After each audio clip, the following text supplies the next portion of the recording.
वहाँ जाता है, ठीक है, ज़्यादा से ज़्यादा हीट निकलती है। अब नॉरएड्रेनालिन क्या करता है, कंस्ट्रिक्ट करता है ब्लड वेसल्स को, but again only in certain area such as the गट।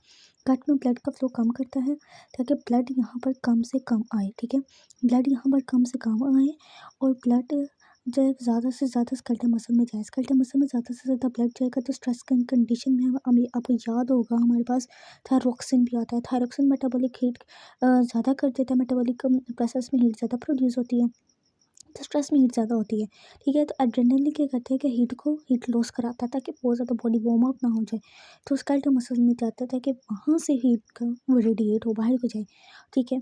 और नॉरएड्रेनालिन क्या करता है कि गट वाली एरिया में ना कंस्ट्रिक्ट कर देता है ब्लड वेसल को। The effect of two hormone are synergistic, इसका मतलब ये है कि दोनों हार्मोन मिलकर एक दूसरे के इफेक्ट को इन्हेंस करते हैं इन रेजिंग ब्लड प्रेशर।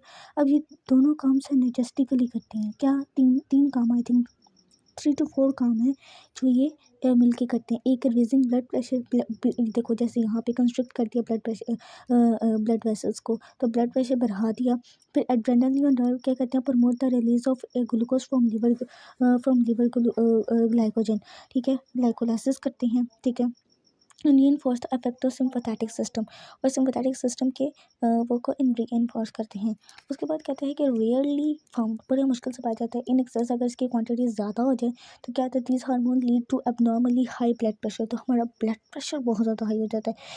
ये हम लोगों ने देखा होगा कि बुरे लोग जो होते हैं उनका स्ट्रेस कंडीशन में ब्लड प्रेशर बहुत ज़्यादा हाई हो जाता है। क्यों? क्योंकि उनका एड्रेनल स्ट्रेस कंडीशन में होते हैं, एड्रेनल जो है ग्लैंड बहुत ज़्यादा प्रोड्यूस कर देता है एपिनेफ्राइन, नॉरएपिनेफ्राइन। तो क्या होता है कि फिर एबनॉर्मली बहुत ज़्यादा हो जाए तो हाई ब्लड प्रेशर हो जाता है। ये कहता है कि एड्रेनल मेडुला हैज़ बीन, उन लोगों का जिनका एड्रेनल मेडुला सर्जिकली रिमूव किया गया है, ability to withstand and stress, उनकी ऐसी ताकत कि वो स्ट्रेस को बेयर कर सकें वो ख़त्म हो जाती है। Such as cold is markedly damaged, बिल्कुल ही ख़त्म हो जाती है।